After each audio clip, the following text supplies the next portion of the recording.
కోట్ర మంగళం ఆఫ్ రేణుగుంట మండలం.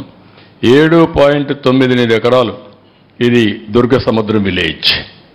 ఇవన్నీ మీరు చూస్తే దేన్ని వదిలిపెట్టలేదు వీళ్ళు. కాలువ పరంబోకు వదిలిపెట్టలేదు, ప్రభుత్వం వదిలిపెట్టలేదు, కుంట పరంబోకు వదిలిపెట్టలేదు, కడాన ల్యాండ్ సీలింగ్ భూమిని ఉడగొట్టేసే పరిస్థితికి వచ్చారు. అన్నిటికీ ఏంటి 22A. ఎవరి భూమి అయినా 22A పెట్టేస్తారు, వీళ్ళు రిజిస్ట్రేషన్ చేసుకున్నాక మార్చేస్తారు. ఇలాంటివి ఇష్టానుసారంగా చేసే పరిస్థితికి వచ్చారు. నెక్స్ట్, ఇది చిత్తూరులో 782 ఎకరాల భూమి. Violation of estate abolition act 1948. Combined ఆంధ్రప్రదేశ్లో నేను రెవెన్యూ మినిస్టర్గా ఉన్నప్పుడు నేను ఆలోచించేవాడిని. అప్పుడు అక్కడ ఒక ఏడీబీ రెడ్డి అని ఒక అతను ఉండేవాడు. సెటిల్మెంట్ ఆఫీస్ నెల్లూరులో ఒక ఆఫీస్ ఉండేది. ఆయన పని ఎవడికి భూమి కావాలో రాయిచ్చేవాడు.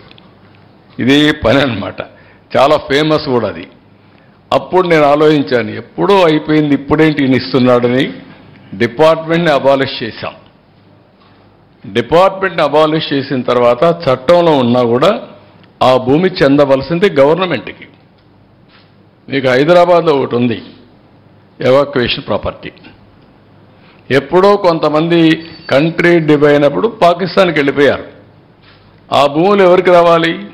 గవర్నమెంట్కి రావాలి. కొంతమంది ఫేక్ డాక్యుమెంట్స్ తయారు చేసుకుని ఆ భూములు కొట్టేసే పరిస్థితి చేస్తూ వచ్చారు. నేను ముఖ్యమంత్రి అవుతాను, మీరు చాలామంది చూసుంటారు. అప్పుడు బన్వర్లాల్ని ఒక ఐఏఎస్ ఆఫీసర్ని పెట్టా. అతను ఎక్కడ చూసినా ఒక బోర్డు పెట్టేవాడు, this land belongs to government, any trespass will be punished severely అని. అప్పట్లో నేను ఇంకోటి పెట్టాను, ఎంఆర్ఓకి ఒక ప్రొహిబిటరీ బుక్ పెట్టి ప్రభుత్వ భూములను ఐడెంటిఫై చేసి ఆ బుక్లో రాయాలి. రాసుకున్న తర్వాత ఆయన ఎవ్రీ వీక్ ఇన్స్పెక్ట్ చేయాలి. Is the custodian of that lands అన్నమాట. అదే సమయంలో కొత్తగా ఎంఆర్ఓ అనేస్తే అవి ఫిజికల్గా అతనికి హ్యాండ్ ఓవర్ చేసి ఈయన రిలీవ్ కావాలి. That was the rules I passed. 982 ఎకరాలు రాచమార్గంలో ఇచ్చేశారు. అక్కడ పెద్ద లీడర్ ఉన్నాడు దోపిడీ చేయడానికి. ఇది పుంగనూరు కాన్స్టిట్యున్సీ.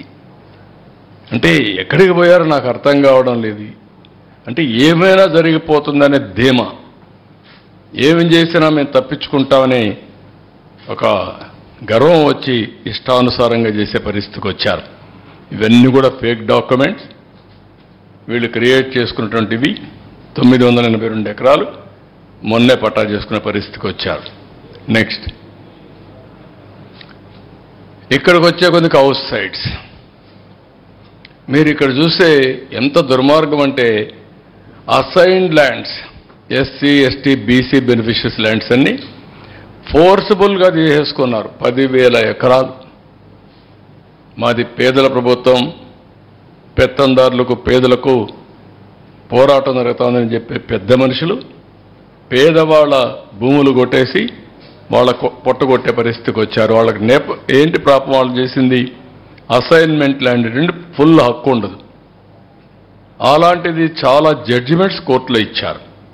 ఒకసారి అసైన్మెంట్ ల్యాండ్ ఇచ్చిన తర్వాత గవర్నమెంట్ తీసుకోవాలన్నా కాంపన్సేషన్ ఇవ్వాలి, లీగల్గా ప్రొసీడ్ కావాలి తప్ప హై హ్యాండ్గా బిహేవ్ చేయకూడదని చాలా స్పష్టంగా చెప్పిన 10,000 ఎకరాలు లాక్కునే పరిస్థితికి వచ్చారు.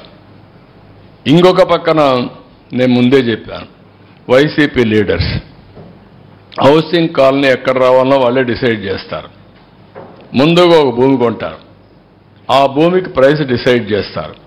దానికంటే 2.5 times రేట్ ఎక్కువ వస్తుంది.